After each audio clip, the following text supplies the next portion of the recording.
भगवान शिव से आग में न जलने का मिला था वरदान, फिर भी कैसे जली होलिका। बुराई पर अच्छाई की जीत का त्योहार पर होली हर साल फाल्गुन मास की पूर्णिमा तिथि पर मनाया जाता है। इस बार 24 मार्च दिन रविवार को होलिका दहन किया जाएगा। इसके अगले दिन यानी 25 मार्च को रंगों से होली खेली जाएगी। होलिका दहन से ठीक 8 दिन पहले होलाष्टक आरंभ हो जाता है। ये वह समय होता है जब कोई भी शुभ या मांगलिक कार्य करना वर्जित माना जाता है। होलिका दहन के पीछे एक पौराणिक कथा बेहद प्रचलित है, जिसमें भक्त प्रहलाद की भक्ति से तंग आकर उन्हीं के पिता हिरण्यकश्यप ने उन्हें मारने की योजना बनाई थी। क्या है वो कहानी, इसके बारे में हम आपको बता रहे हैं।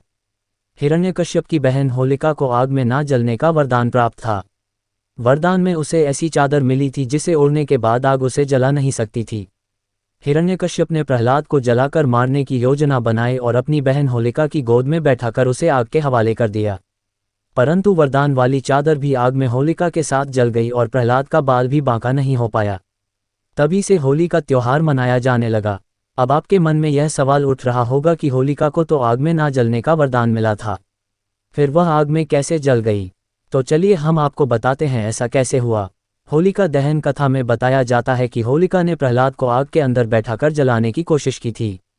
होलिका को वरदान था कि वह आग से नहीं जल सकती थी, लेकिन होलिका को अपने भाई के अनुरोध पर प्रहलाद को जलाने की कोशिश करनी पड़ी थी। इस घटना में आग की शक्ति का असर होलिका पर नहीं होना था, इसलिए होलिका प्रहलाद को लेकर आग में बैठ गई और जब तक आग का जलना बंद हुआ तब तक होलिका जल चुकी थी और प्रहलाद अच्छी तरह से समृद्ध होकर उसी स्थान पर उठ खड़ा हुआ। ये घटना होलिका दहन के रूप में मनाई जाती है।